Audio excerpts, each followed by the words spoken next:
Well, thank you so much for coming to A Vision for Africa 2, Africa Positive. We're really thrilled. I'm really thrilled. My name is Victor Bueller, and I'm the moderator today. And I'm really thrilled to have a panel of some terrifically talented filmmakers with me today. We're just going to play a little clip that includes some of everyone's films, just to get us in the mood. So if we could do that right away.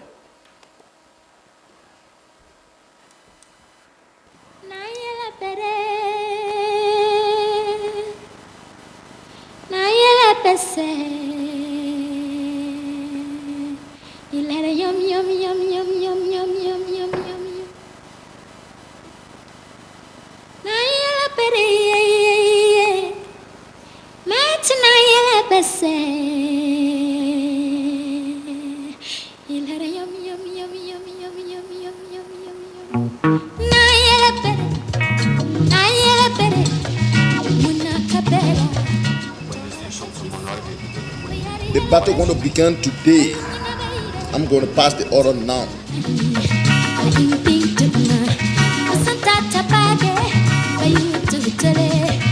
Quand moi, je suis devenu sapeur, mon père ne peut pas accepter son fils de faire des choses pareilles. Parce que quand on parle de sapeurs, chez nous, on considère les sapeurs comme des voyous.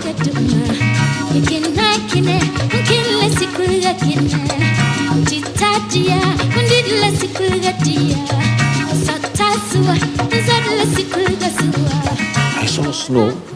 I said, no, what is this? He said, are you going to train in this? I said, yes.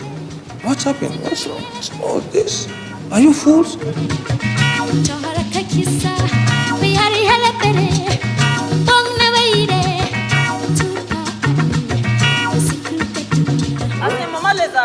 À l'hôpital, au moment où l'hélicoptère a tourné.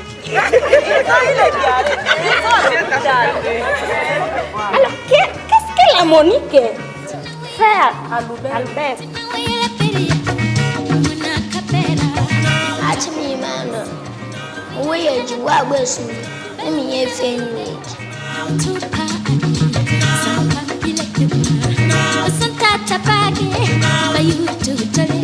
Whenever I feel, I see something moving me. And also when I'm walking, I see some spirit who is like a driver.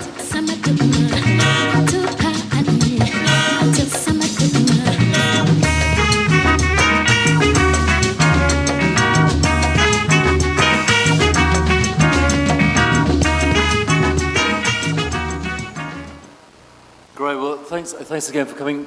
The way we're going to structure it this year is I'm going to introduce a particular filmmaker, talk about their work, and then we're going to introduce a particular question that we want to examine, and we'll talk about that question for a few minutes, and then I'll move on to the next filmmaker and the next question. And I'm very proud to start off with George Amponza. And George, would you please introduce yourself? I'm George Amponza. I've been making documentary films or films of one sort or another for about 20 years. And I think I probably caught the bug in art college when I was tinkering around with Super 8 film and 16mm film and bits of SVHS video. And along the way, I think I realized that the sort of format that what I was doing fitted best was documentary. I think that's when I caught the documentary bug. Great, and we're going to show you a clip of one of your films. What's the name of this film that we're going to... This is 1+1. Okay, great, if we could play that. Great, if we could play George Amponza's...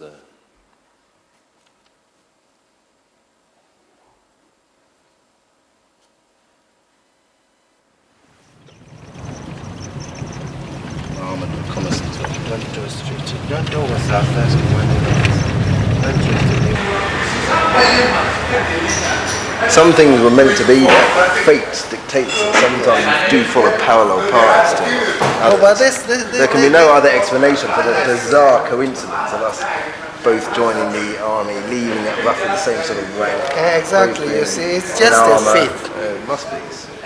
Well, like I said, you and Dad definitely had a point of reference, you know. Yeah, see, if we got on very well in that sense, then it was because we've both been army officers, and you just feel a kinship with anyone, therefore, that you meet who's been through the same sort of system. Thank you very much. Right, nice meeting you. But you know, when you were having that conversation with the colonel, the military officer, the discussion did actually get quite heated, didn't it? I spent a lot of time in Yorkshire. We are just ahead. Why?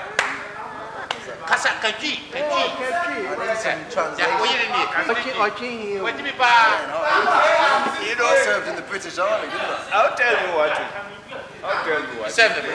They had us. He was asking you about, or questioning you about your role as a British Army officer. And he said something quite interesting. He said, If you are born in a major, it doesn't mean you are a horse.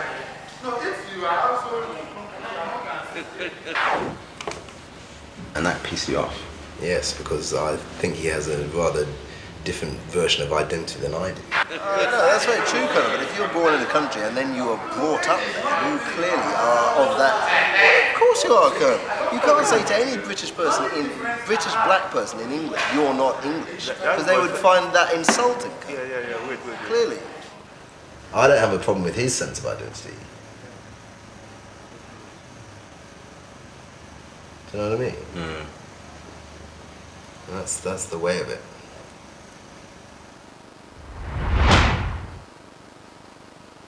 Great, thanks a lot. So George, tell us a little bit about that project and how it fits into your philosophy, filmmaking point of view. Well, I mean, first of all, it's important to say that was made in about 1997. Okay. And it was actually a film school project. Oh, okay. It was my first year. I was at the National Film and Television School and, you know, scrabbling around for an idea with which to make my first year documentary exercise or something. And, you know, I was also probably struggling to find a contributor. And then there was a feeling of, well, look, I could just rope my twin brother in, you know, he's going to have no choice in the matter kind of thing.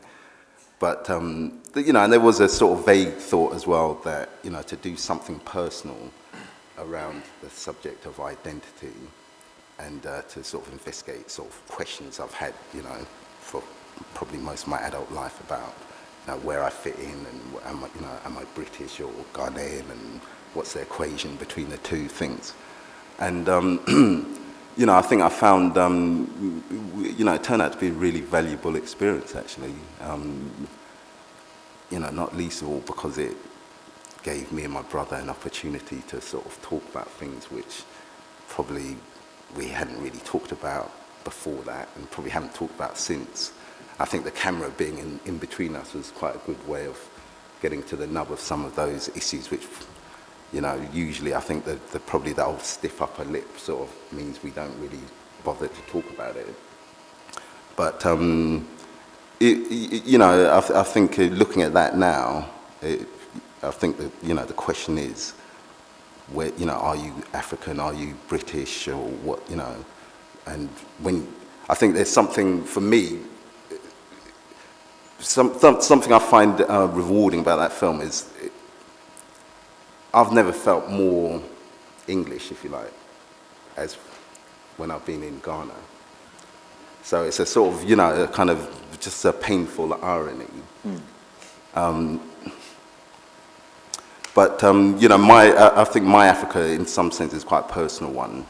Well, let's talk about that, because I think one thing, you know, this panel is, the overreaching goal is to try and deepen or examine the way Africa is portrayed in documentaries. And it seems like a personal approach is something that we don't see really enough of, potentially. How do you feel? Do you feel that the personal approach is something that sort of can put forward? What's the liberating effect of approaching a subject from a personal point of view? I mean, looking at this, you know, I'm sort of thinking to myself, because, you know, I'm seeing my brother, I'm seeing my dad on screen, you know, and you know, I spoke to my dad a couple of weeks ago, and he's, you know, reaching his late 70s, and I haven't seen him for a couple of years. So I'm thinking to myself, right, it's time to go back and see my dad. But then, you know, as soon as I have that thought somewhere, you know, as part of that thought, there's, well, maybe I should take a video camera along, you know. And then somehow the two things get combined, you know, what is a really sort of a personal feeling and a sort of, you know, a stage in your life where, you know, okay, I've got to try and reconnect with my family and who I am, you know. And maybe it is, you know, maybe that's a part of why I've been doing documentaries, you know. It's just some way in which, I guess it, you know, I've found it easier to confront certain things, certain aspects of myself with, you know, doing it with a video. Do you feel that sometimes we miss that, we get too much point of view of Africa from an outsider's perspective? Or? I don't agree with that. I mean, you know, I was having this conversation with earlier, and you know, I think actually the outside perspective is equally valid, and sometimes more so than inside perspective. And I think they're just two different perspectives. You know, I mean, you know, one of the best books that I've ever read about Africa was Ryszard Kapuscinski. I think it's a Shadow in the Sun. Okay. He's a Polish guy, you know, and I just thought he was, you know, really revealing sort of thing. You know, this journey went on throughout Africa, and what he said about it. But you know, so for me, there's been two perspectives in terms of me approaching Africa as a filmmaker. There's been one perspective, which is, you know, you've just seen a clip of, which is sort of coming at it from a personal point of view, and I suppose it's an insider perspective in that sense. But then there's another approach where, I've made films, for instance, you know, about musicians from the Congo, and very much as an outsider, you know, and very much sort of getting that sort of benefit, I suppose, of being a documentarist, where you find yourself, you know, entering into worlds, and you know, that you never would have done if you weren't involved in making documentaries about it. Let me have a look to the panel, and maybe I'll turn to you, Google it. Maybe you could just briefly introduce yourself. We'll see a bit of a clip of your films later on. But I know that you've done, for instance, a film about the diaspora and the question of identity, and perhaps this issue of outside, inside, where my point of view, the point of view from. Perhaps you could expand on what George is saying there. Well, I suppose there isn't really much to expand on. I agree with George in that both perspectives are really necessary, but I would think that there needs to be more input from African women filmmakers in their portraying how women are portrayed. And I suppose that's part of the reason I got involved in film, was so that I could have been filmmaking, was so that I could also add a perspective from an African woman's point of view. Right, of course. The clip that you're going to say, are you going to show the clip now or later on? No, we're going to show it in just a little bit later. But I wanted to talk more about essentially the headline of this session, which is how can we put forward a more positive representation of Africa? Maybe, Baf, if I could turn to you about what do you think is the essential thing that's missing from getting a more positive representation of Africa on screens? I don't think there's just one thing that's missing. I think there's bad and there's good in everything, and the continent's no different. And I think we, as people who are involved with putting those images and those portrayals out there in the media, we kind of have a responsibility to bring forth a more nuanced discussion and portrayal of what's going on. And what's happened in the past, for whatever reason, we know the reasons. Africa as a continent's been demonized for the most part, and that needs redressing, and it's just a long struggle to kind of get that, erode away at that kind of bad PR that's been going on for centuries, to get to a point where now, I think things are much better than when I was a child, and there are people sitting up here and others who aren't here, people like Wanuri Kaheyu and Zina Sarawiwa, and a new generation of filmmakers who are telling stories that aren't just one-dimensional or, you know, the same old thing, and they're showing how diverse the continent is. So we need to do more of that and encourage that. Yeah, absolutely. And do you think the news media has been responsible? When you talk about the bad portrayals, who's behind? Who's behind? You are, Victor. Oh, me?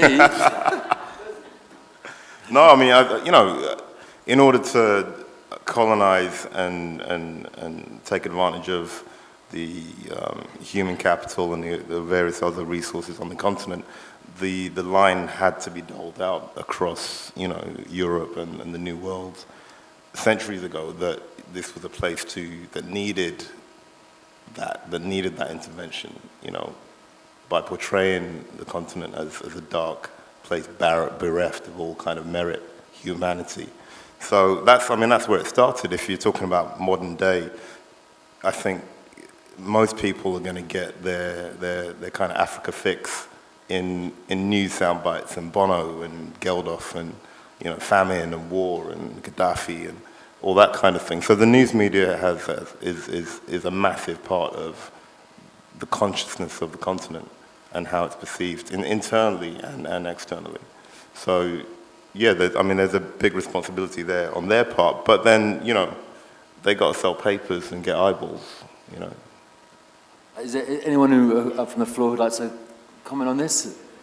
Just there's a microphone coming towards you right now. So, just to say, I think it's about authorship, and obviously, as we know, in a sense, we've moved away from the anthropological kind of point of view to a more ethnographic sort of basis of going into Africa and shooting it. Whether you're black, and you can be black and an outsider as well, or whether you're white and outside.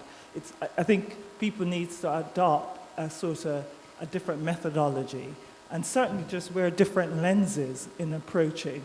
So not to become a kind of tourist piece, of course, you know, at one end, or, you know, but really adopting, as Baf says, a nuanced approach, and really start to understand perhaps a more contemporary Africa and what's going. So, for example, the music from your pieces is very, very much in line with a sort of typical sound of Africa that you'd know from, you know, any BBC Worldwide program. So it's not a contemporary Africa.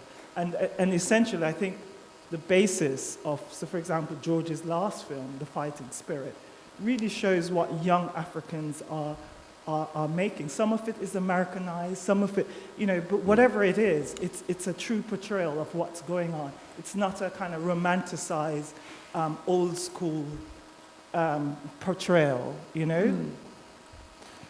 Clearly didn't like the music from like, too old school, sorry.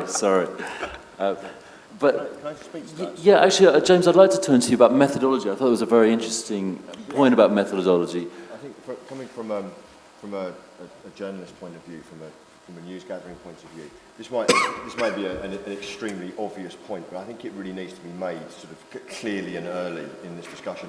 Is the last 10 years have seen an absolute revolution in visual storytelling in Africa, and that's largely been facilitated by a complete shift in the means, not only of image capture, but also dissemination.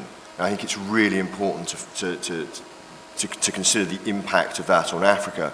When I was filming in Liberia in 2002, 2003, it's extraordinary to think I was the only person to film that war from the rebel side. An entire civil war only filmed by this European. And that simply would not be possible now. It's that could not be replicated, because in my pocket, in your pocket, you have broadcast quality video right there. And I think it's hugely important that not only is the means of capture cheap, easy and available, but also dissemination is available to, you know, anywhere where there is a functioning mobile network. And if you look at places like, a vast swathe of sub-Saharan Africa, particularly in places like Kenya, the mobile network, I get better reception on the runway at Jomo Kenyatta than I do in Kentish Town. So, but I think what's really important is that the material that's put out through social networking sites, internet broadcast. It needs context and analysis. It's not enough simply to shoot and download. It needs analysis. It needs to be packaged in a way which gives voices a more powerful meaning. And I think I think that's a role that, but perhaps Europe, the West, can help with, is in facilitating training and facilitating the role of analysis.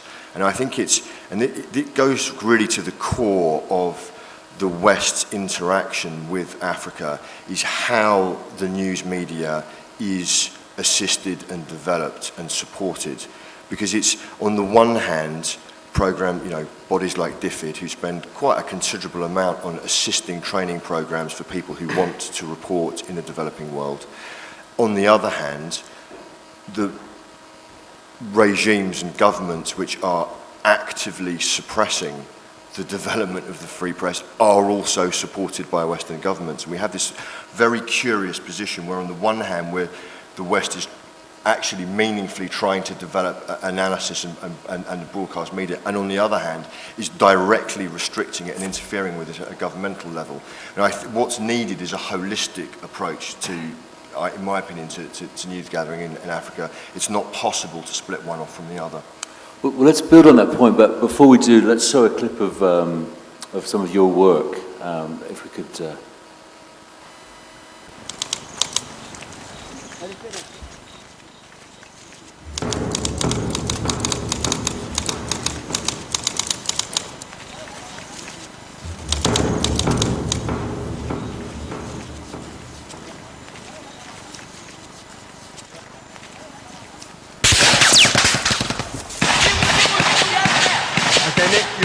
You're my eyes, I can't see anything, so tell me. I'm a freelance journalist filming a brutal civil war in Liberia.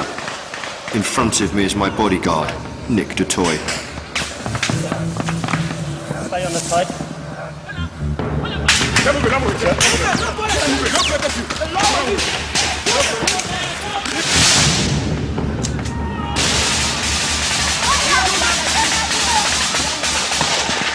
Ex-South African Special Forces, arms dealer, sometime mercenary, a gun for hire. The number of times he saved my life by doing one thing or another, I can't even keep count of. And he put himself directly in the firing line. I'd only known Nick a few months, but our experience brought us close together.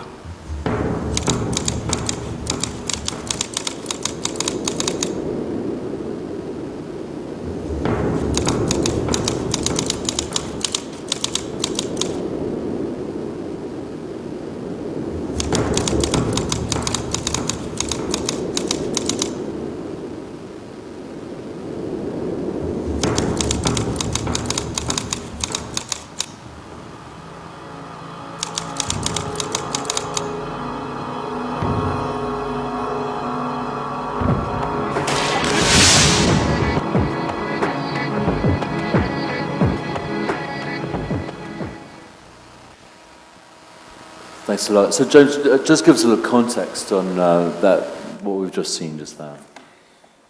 I suspect I might be distinguished by being the only person on the panel whose best friend is a white South African mercenary.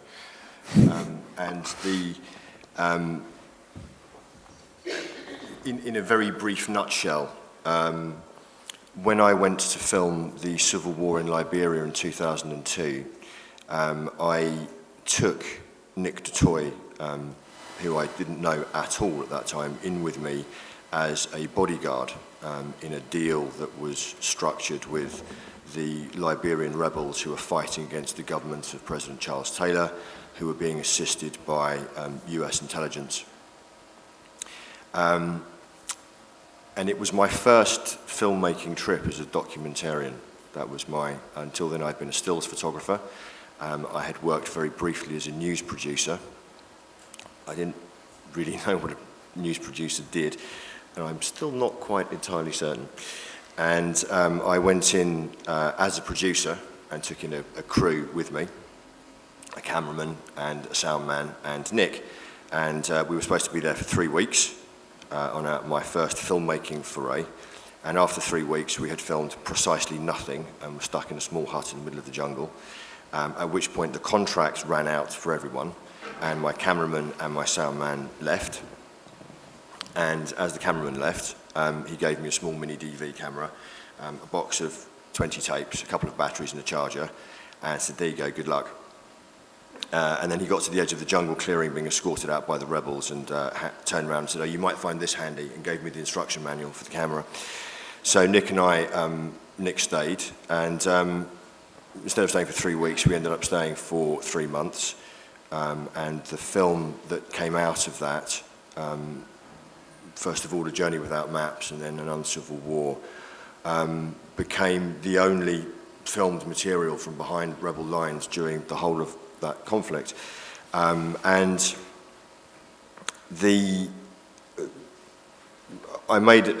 Nick went on to be involved in the attempted overthrow of President Obiang in Equatorial Guinea, and had invited me to join that operation and participate in it with him, which I had agreed to do.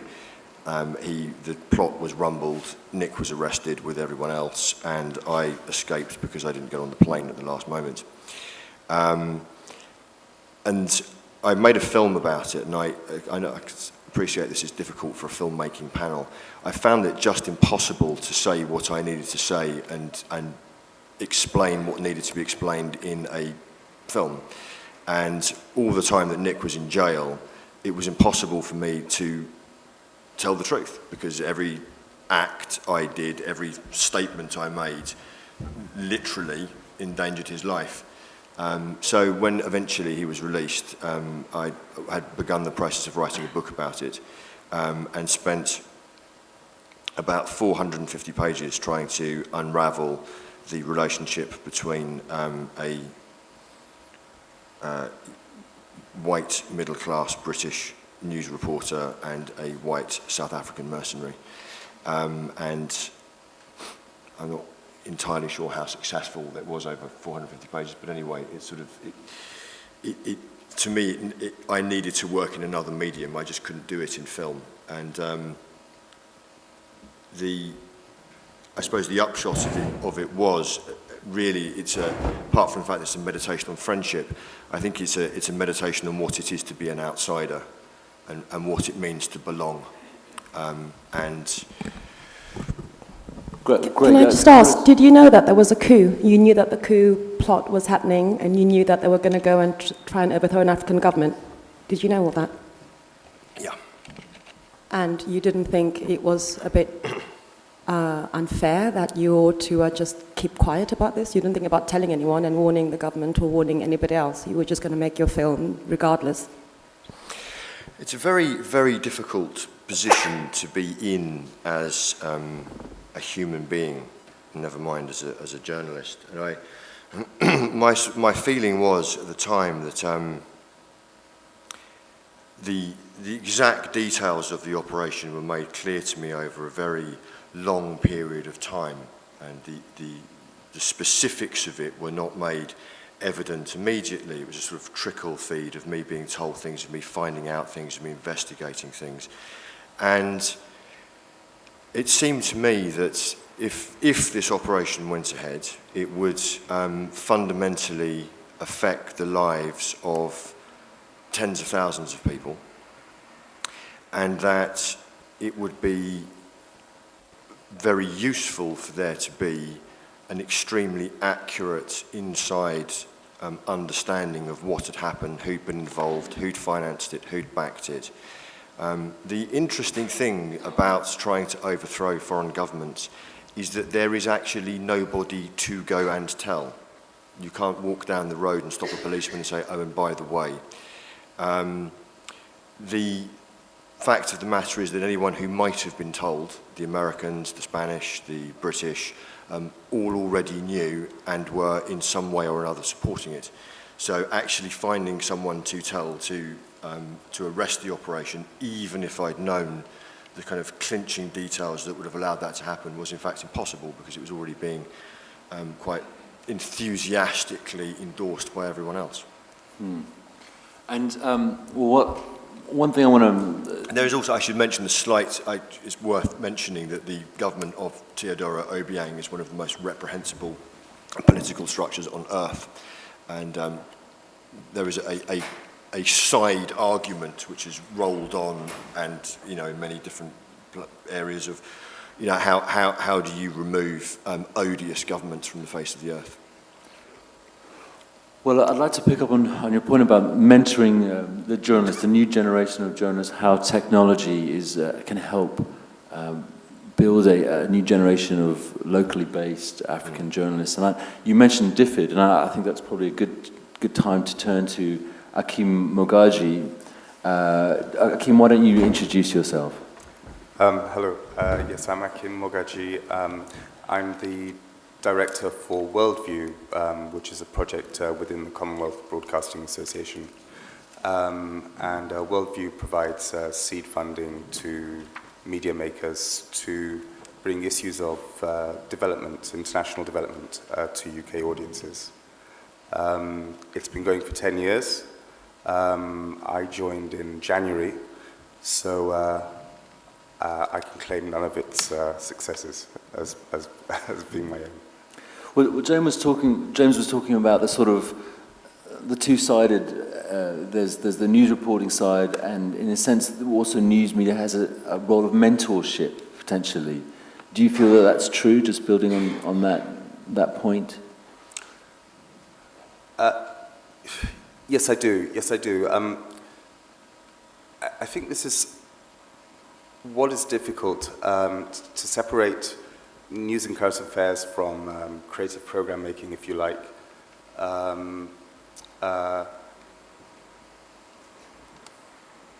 There is far more investment in outsiders capturing and representing Africa than there is in encouraging Africans to represent Africa. And I say this as somebody born in Africa but brought up here. So I identify with George's point as to questioning what one is. But likewise, I think there's a tendency to either romanticize or to problematize. And I think what would be much better would be if it was much more nuanced, obviously, and there was a combination of both. Well, maybe we can take a chance to look at some of the projects that Worldview. Shall I introduce DFID, CBA, Worldview? How would you introduce your organisation exactly?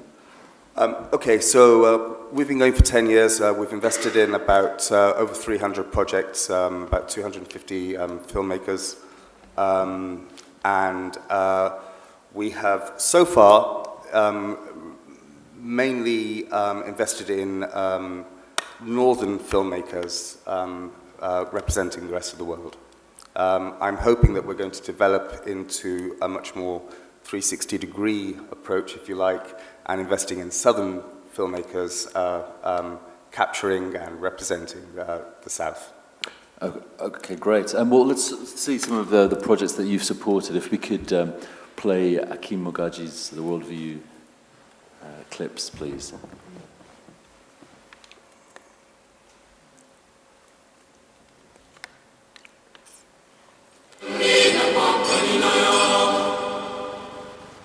In the fight to keep his female students in school and out of sexual relationships, the headmaster refuses to be embarrassed. If you know that you have breasts, can you put up your hand? If you know you have a breast on your chest or you have breasts on your chest, put up your hand straight. Now, what about those? Since joining the school, he has pioneered a system of pregnancy testing. 35% of girls here who have dropped school normally go when they are pregnant. But with this kind of method, it has tried to reduce a bit, at least to 20%. Some people still have that culture that a girl can get married when he's at 14. So some parents still encourage their children to go in for men at an early stage. They are not valuing education.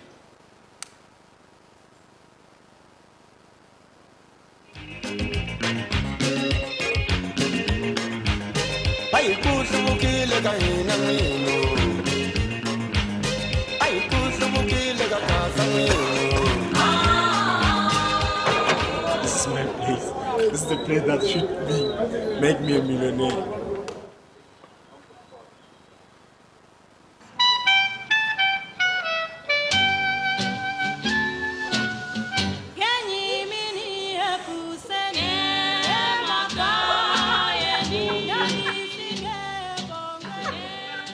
People don't want to talk about it, and they don't want to accept the fact that their loved one has died of HIV. They'd rather say something else.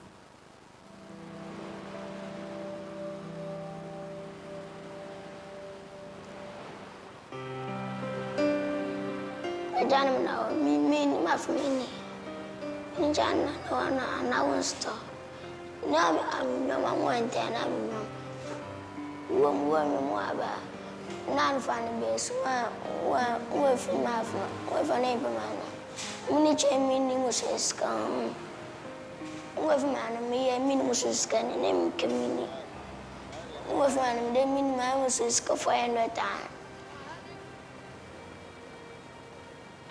be che mini muso apeko fa endo tan mas muso.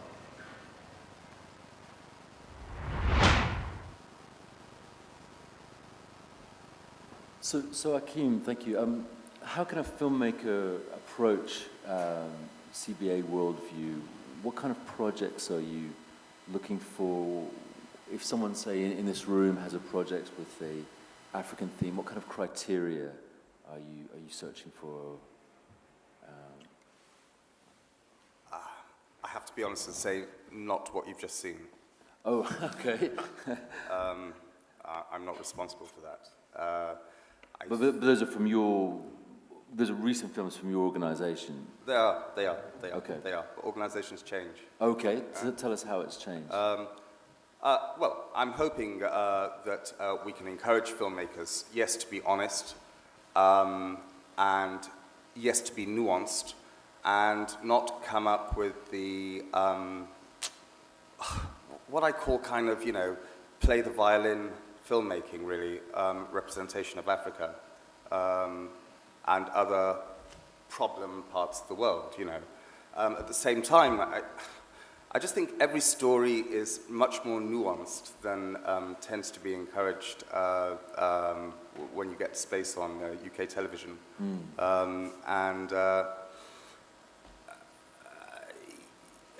Our challenge is we get the money from the UK government to talk about development issues. And if you look at the development, indices, if you like, and the goals, the Millennium Development Goals, Africa always comes out top or bottom, whichever way you want to look at it. And if you're going to represent those issues, like HIV, like maternal child health, road traffic accidents, etc., how do you represent those problems in order to communicate to the UK audience without it looking like it's a terrible place? And however, I'm a little bored, and I'm off message here, you may say, but I'm a little bored of watching things, watching representation of Africa and me just feeling terribly depressed. At the same time, I have to say, so therefore we're looking for more nuanced work, and we're trying to encourage more nuanced work. And we would like to invest in a lot more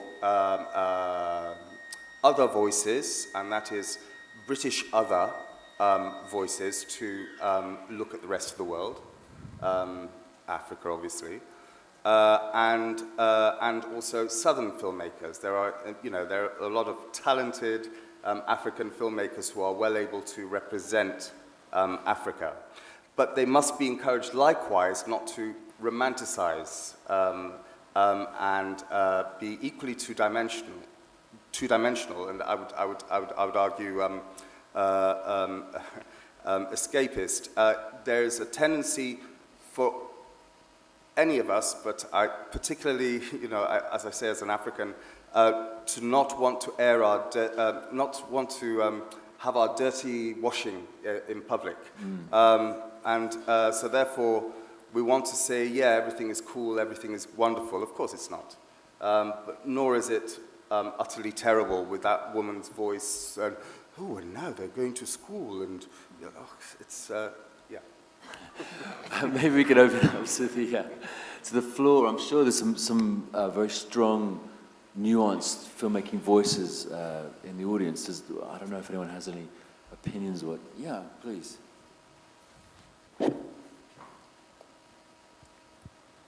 I went to Africa a couple of years ago, and I was filming, and I met two really inspirational people. I went there to help a friend who is from...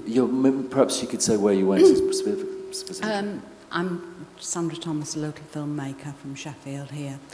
But I've got a colleague who I work with who is from Uganda, so I went to try and support a project he'd started there. But in the court, while I was there, I met two people that were... I thought I could go and teach them something, but I came back feeling, wow, they've taught me so much. And one was a woman called Noreen Kalibi, who set up TASO in Africa. And she was telling me, at that time she was chair of Action Aid International, she was telling me about what she was proposing to go on to do. And there was another person who'd set up with a whole new way of thinking, that as the world develops, this idea of all the urban slums, that education should be set up in the rural areas. And he'd set up this educational provision, and he'd completely transformed this whole area. And I was just so inspired and think, they've got it right, we've got it wrong. And that's the sort of stories that I would like to see told, and it would help a lot more than the stuff that we do see. That sounds great. So, let's bring up the topic of films made by NGOs that I think we've all seen. Maybe that's part of the violin playing that we're talking about. Akim, is that something that you feel that has influenced us, that dichotomy between, well, essentially trying to raise money for a cause that's important and alarming often, but at the same time sort of intensifying that portrayal of an Africa that's in distress? Yes. I mean, obviously, we fear complexity, don't we? And we more often than not think that audiences can't take complexity, and I think that's I disagree with that. What I don't want to encourage is a sort of comic relief need for interlocutors who are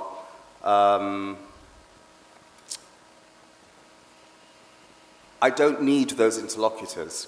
I think it gets in the way of the story, which is actually much more interesting. I can be educated and I can be poor. I don't have to be poor and thick. Yes, I think I would love to see a revolution in representation of so-called charity films. So in a way, the story is our path through liberation, good storytelling. Absolutely, yes. And we don't have to have a sort of tabloid approach, a sort of a rather simplistic, I think, black and white approach. We can celebrate the grey, we can celebrate the beige, and I can still be encouraged to give money to somebody who's, fucking up in life. Do you know what I mean? I got it. We had a couple hands up. I think you wanted to make a point? I'm still trying to understand this gentleman in terms of what he really wants in Africa. For me, I've done some films for some NGOs, and when it comes to editorial control, they tend to determine what goes into the film. It's more like a PR sort of film because they are paying for it. Now, I did a film for Ford Foundation. Ford Foundation sponsored me here. Whilst I was looking for the scholarship, I attended an interview, and after the interview, they said they have a film and they think that I can do the film for them. So they gave me names of people that they've sponsored, and I should look at what they are doing. And I had full control in terms of what I represent in that film. For example, in one community where a lawyer intervenes on pro bono basis about a community that was completely taken over by a concession, people who had just come there to buy a concession in the area. Just like you've been tramped. They just took over the place, and one day just went to the place and just sacked everybody. So they displaced these people. And sometime before, the river which they use as source of drinking water became polluted because of mining activities. And this lawyer had to go and intervene, and over time managed to get compensation for them and got their land back. That was what this lawyer did, somebody who's been sponsored by Ford Foundation. Now, I told this story, not as it is, the story as it is. You see, I think that is what you want. It's not a story that has been influenced from, somebody is telling the filmmaker what to do in the story. The filmmaker should be able to tell his or her own story. Is that what? Sorry, so just to clarify, you didn't feel like you were free to tell the story the way you wanted to tell it. Yes. Because the confines, what kind of restraints were placed on you, or do you feel? In this film, there were no restraints at all. But in other films, I've been told what to do because. Oh, so you're saying the film you're talking about is an exception? Yes. And in other situations, you're fulfilling a criteria of an NGO or a charity, is that? NGOs, most of the NGOs. Mostly NGOs. In Accra, Ghana. In Accra. So you're saying you have to fulfill an agenda set by people who don't understand the situation with... Well, they've got their own motive. They've got their own motives, though. If they're going to pay you to go out and make a message film for them to go and, raise money or raise awareness, they're pushing their agenda. Exactly. And that's its own thing. But I think what Akim is saying, and definitely what I advocate, and I know, watching George's films similarly so, I want to see. Well, I'm not interested in that necessarily. If I come across it and I feel compelled to give money, whatever. But what is necessary is more of an authored voice, more of an auteur kind of situation where one day, you'll be making a film without getting paid by the NGO, without knowing where your film's going to go, but because you've got something to say. And that film that you make is going to be the one that's going to be full of you as a filmmaker and how you see what's in front of you through your prism. Whether you're making the film in Accra, whether you go to, Windhoek or whatever the subject's going to be, the agenda is different. In my life, since, say, 1990, when I became interested in filmmaking, I've only been able to make one film, which is my personal film. Mm-hmm. And nobody would pay for it. I had to do it because I identified the subject, I loved it, and I just followed it. And I had a high-8 camera, and I was able to do it. Now, when I finished at a point in post-production, the Center for Development, CDD, Democratic Development, I approached them and gave them an outline of what I've done, showed them the shot, and they supported it. Mm-hmm. Right. The fact is, for the filmmaker, an African film or Ghanaian filmmaker, you do not have the resources to be able to do your own personal film. You do. If you can pick up your high-8 camera and make it for whoever's paying you to make a 20-minute film about displacement, you can make whatever you want. I mean, you know, we've been talking today about, you know, how the means of production are smaller and cheaper than ever. So you've got the equipment, you know. Exactly. I think the key thing, and I want to toss to Nadia on this, is how we get those.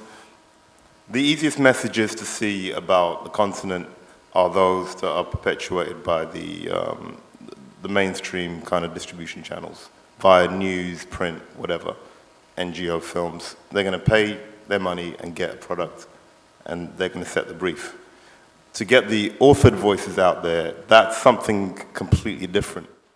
And when I made Football Fables, I got some money from Worldview, and you know, I chose to make a film that was a very personal film for me about subjects that I was, you know, very interested in. And getting that to come out in the cinema was something that, you know, when I started making the film, it wasn't already predetermined. And it was a journey. That in itself was a journey, and that journey, only a very small part of that was making the film. The rest of it was trying to bring it to market. So, you know, I think where one of the big challenges is, yeah, we need to engender filmmakers to make these kind of nuanced, authored films. Everything else will take care of itself. You know, news will still make their packages, NGOs will still make their little, you know, heartstring violin movies. That's all going to happen anyway. Where we're underrepresented is those authored voices. So I think, you know, once we have the confidence to make those films, the next challenge is to get them out there. And I know Nadia helped me with Football Fables and talking about how to bring that to market. And I know she's very involved at the moment with a very, very hot African film. Well, let's introduce Nadia. I know there's a couple of questions still outstanding from the audience. We'll get to those in a moment. But yeah, absolutely. It'd be nice to introduce you, Nadia. Say a little bit about yourself and what you do.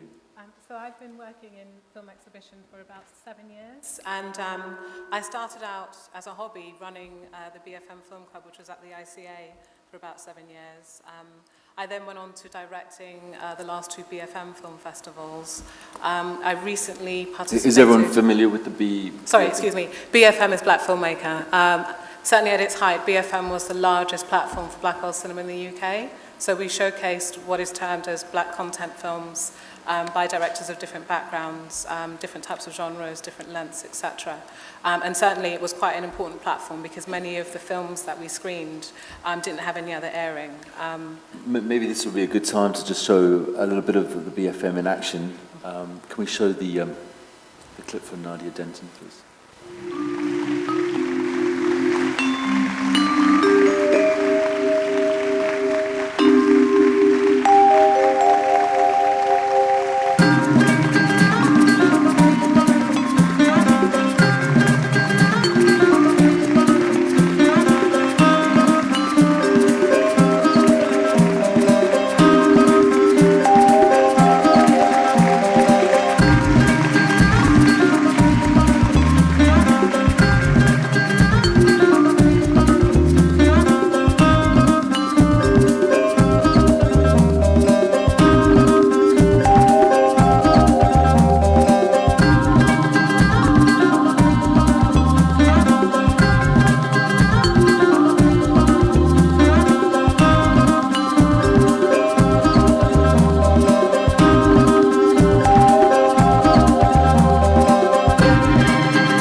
So Nadia, you've built some of the experiences you had running the BFM into a book that you're just coming up. Maybe you could just take us up to date with that. I've just completed my first book, which is titled The Black British Filmmakers Guide to Success, and it's really looking at how filmmakers can fund, market and distribute black content work.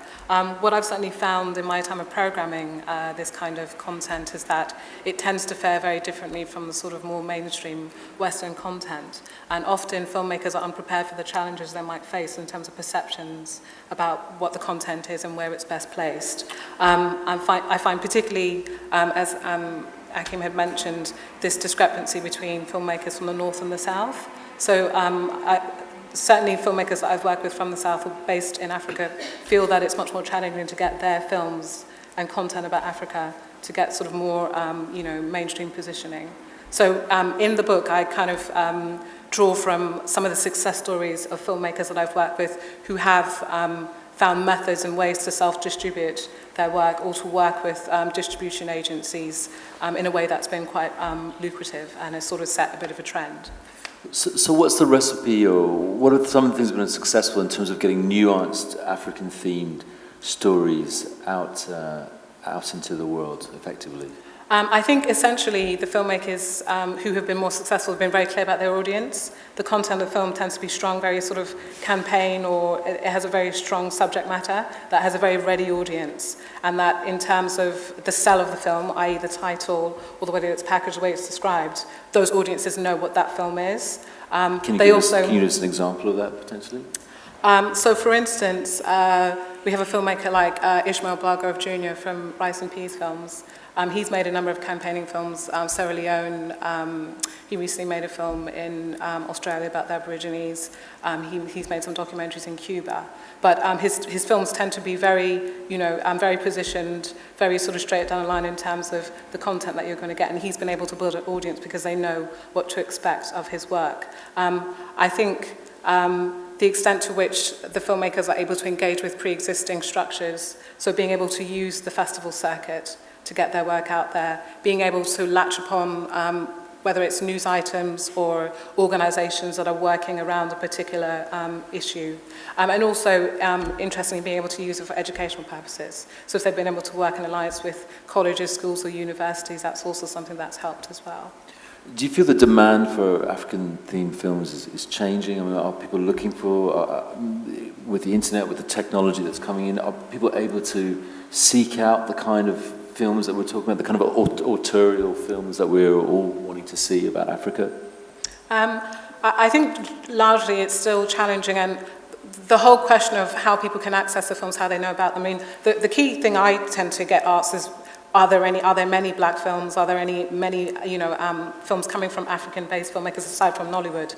I think largely there's still a sort of limited awareness about what is available, and I think the filmmakers working on the continent, they have the added challenge of limited resources, and I think probably not enough connectivity between filmmakers who are based in the North in Europe and obviously with them in terms of being able to share information, good practice about what is working and how they can best engage with their markets. And similarly, filmmakers here in Europe want to engage with African audiences as well, and we have a lot to learn from methods that they have been using to get audiences to sort of mobilize around their work. George, how do you mobilize an audience for your films?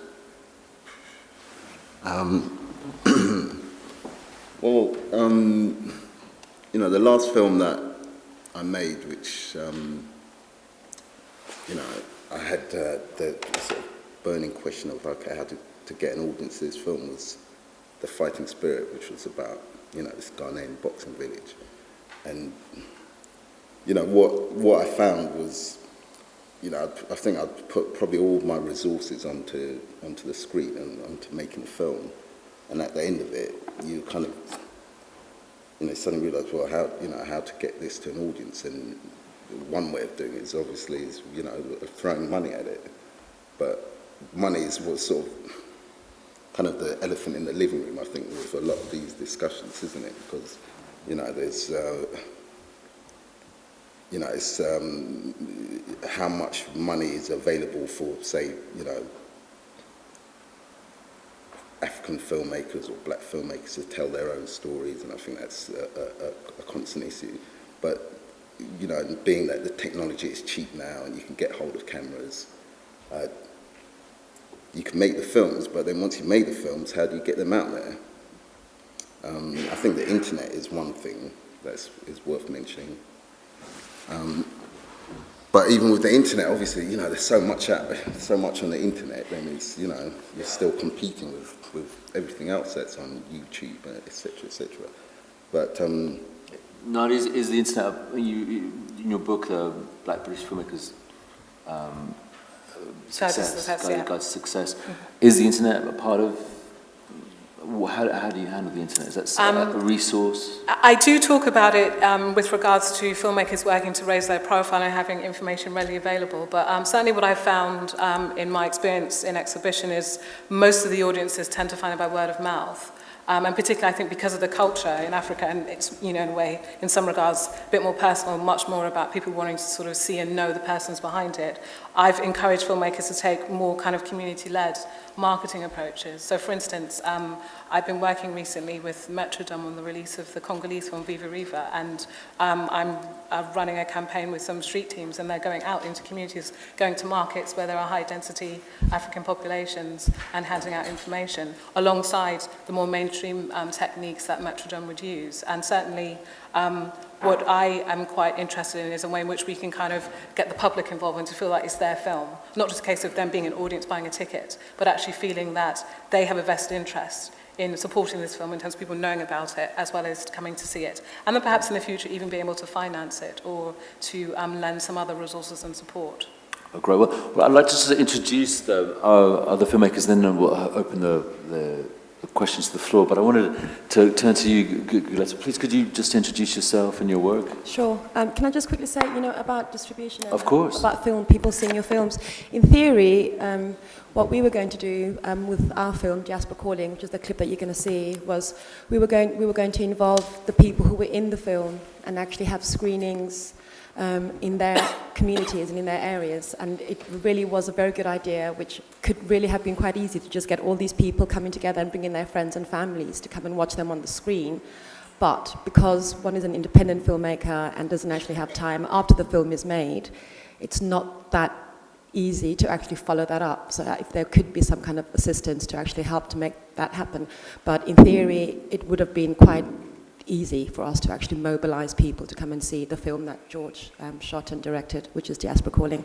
I am Gugula Seliku, and I am a film producer, and I'm producing for Dick Fontaine, who also runs a National Film and Television School documentary department. And yeah, I just got involved in film, like I said earlier on, because I just wanted to see, I just think the African woman story is still not really being told that well. It has been told. Well, let's. I do want to talk about that. You mentioned Africa, diaspora calling. Yeah. Excuse me. So we have a clip of that. So maybe Sure. we can show that and then move on to that important subject. How does it make you feel, Pumlani, as a young South African, seeing our country hosting the World Cup? I'm happy, but not that happy because I'm not in South Africa, so it doesn't matter to me now because I'm not in South Africa. But I'm happy. How long have you been here? 2 years. What's been your experience? I miss the Durban life. What do you like about London? There must be something that you like. No. Nothing at all? He's homesick. Which is I can understand because I'm feeling. You could go home next week or in 2 weeks' time. Got enough money to go home, so it's too expensive.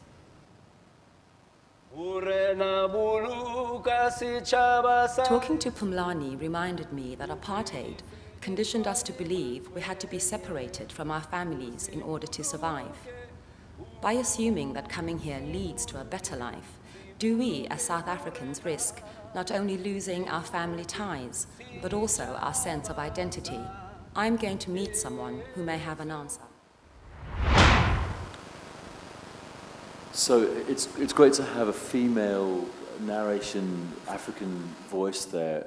Tell us more about films from an African woman's point of view, and how can we see more of them? How can we encourage that, like a voice to be heard? I can talk about Diaspora Calling. It was really about the World Cup, which was Africa's first, well, hosting it anyway. And I just wanted to really be involved in this Africa's World Cup. I thought it might be the only time that Africa gets to host the World Cup in my lifetime. So I just had to be involved in some way. And which is a bit odd. I mean, I sort of find myself getting really pro-football around the World Cup. And lots of women that I know are the same. You know, football is just a sport all the time. But then come the World Cup, and a lot of my female friends and a lot of women that I know will just have to be involved and want to see the game.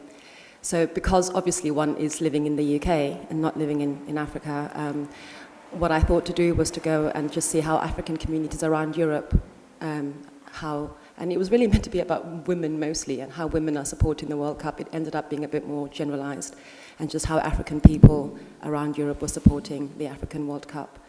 And that's how that came about. Press TV actually paid to have it, and George directed and shot. And it was actually George who thought I should be in the film. I didn't really want to be in it, but it was George's idea. That was all my fault.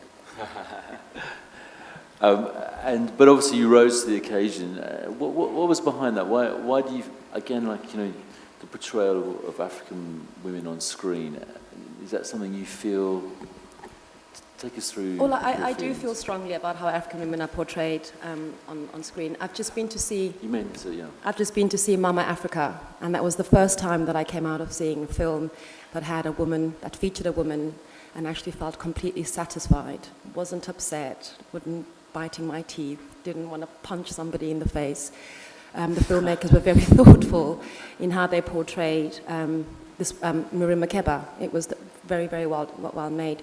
Usually I come out of seeing films that feature African women, I really usually feel upset and quite angry that somehow, I think, you know, a lot of the time we are portrayed as prostitutes or as women who are just dying to have sex with white men, like in Kevin MacDonald's King of Scotland, where, you know, she meets this white man in the bus and she suddenly wants to, you know, shag him, just, you know, 30 seconds of meeting him.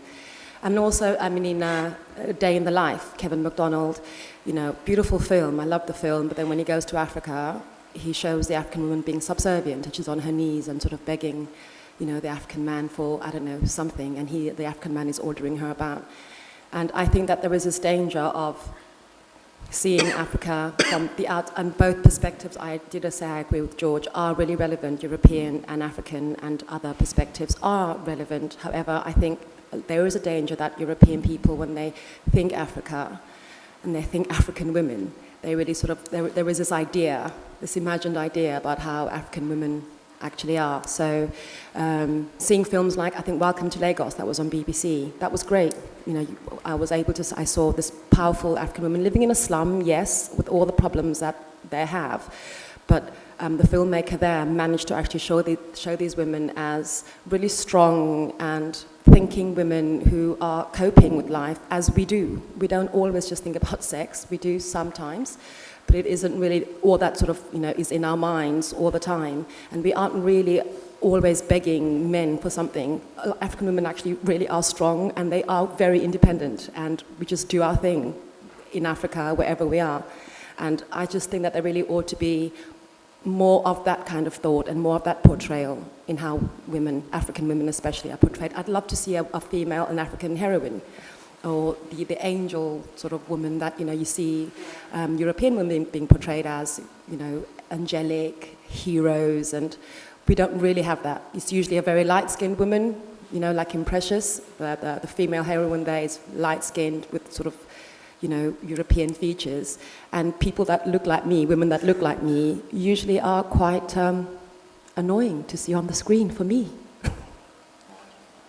Well, we are yes, marginalised, yes. Marginalisation. I mean, Nadia, I know when you're looking for films to programme, finding women's perspective, how important is that?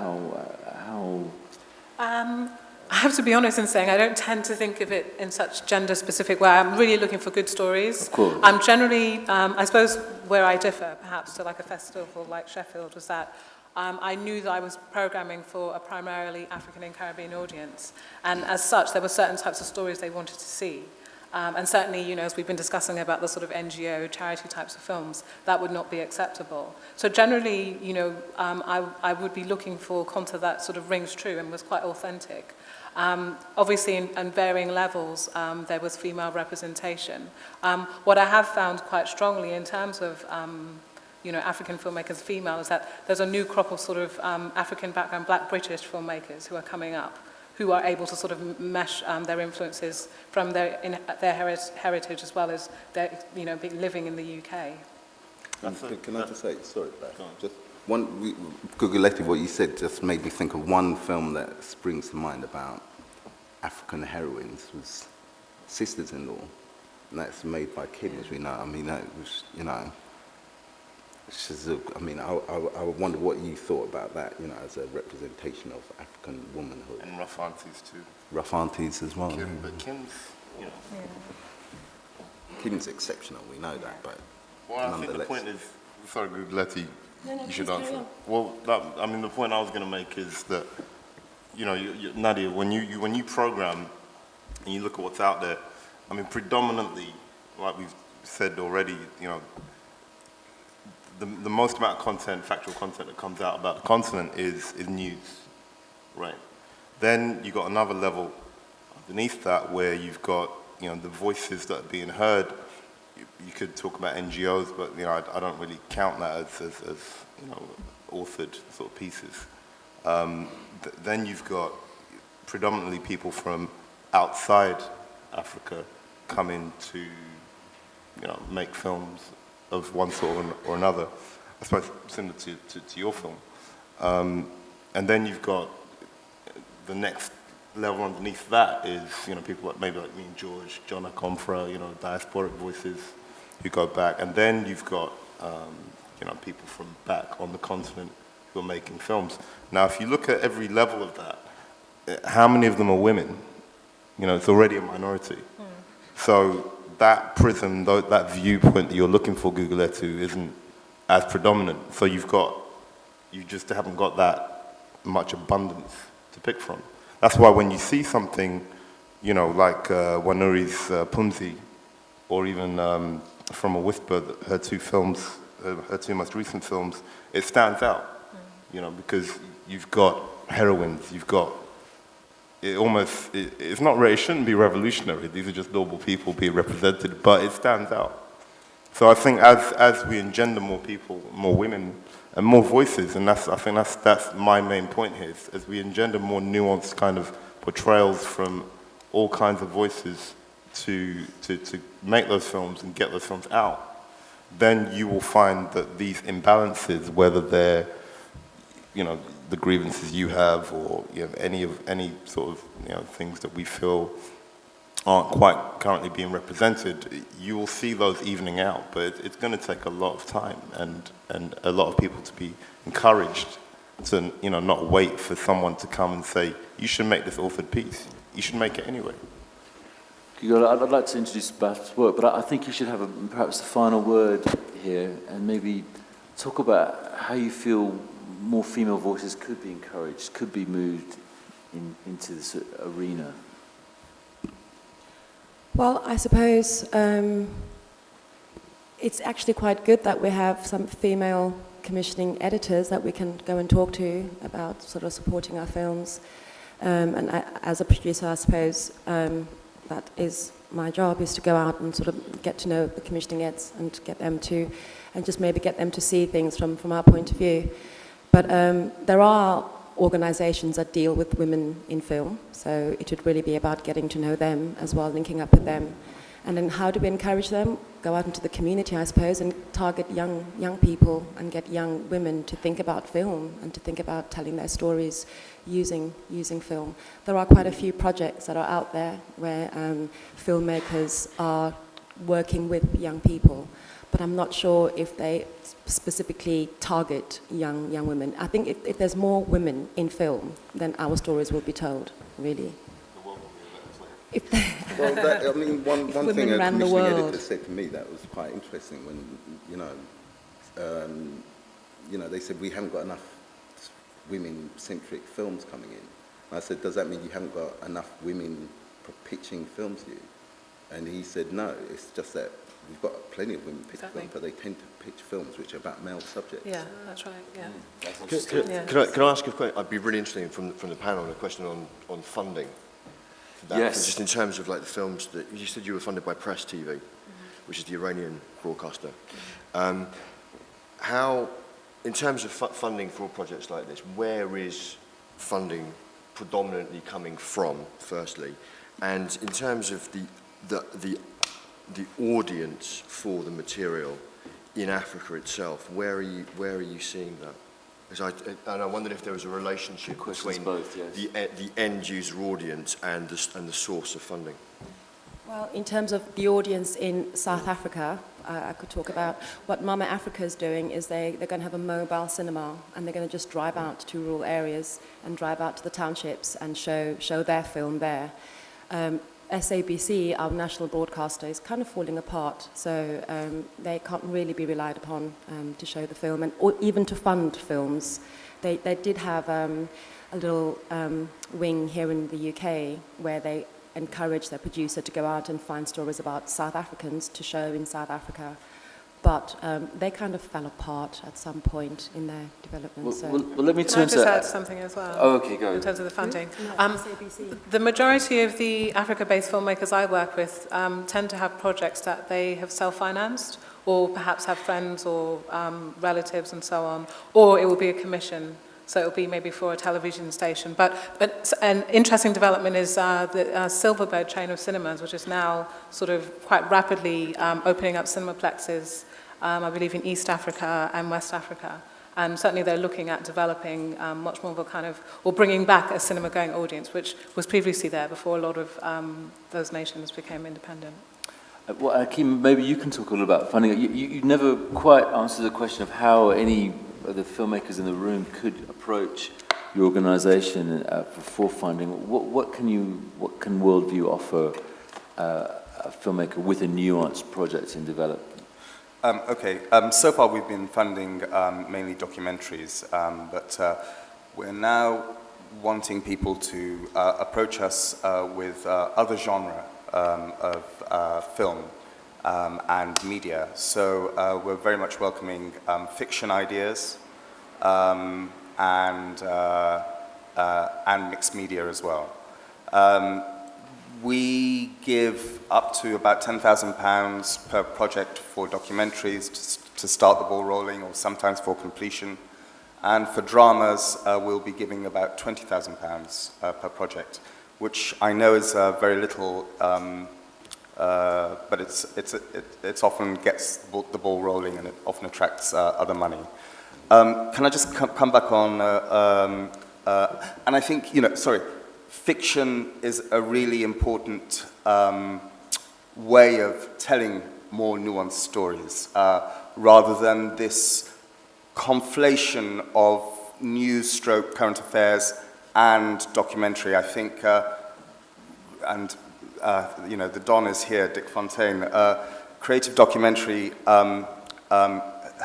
is being thrown out when it comes to Africa, and current affairs is being called documentary, and I just wonder how useful that is for us. So we're hoping that to bring some creativity back, we will encourage some more fiction.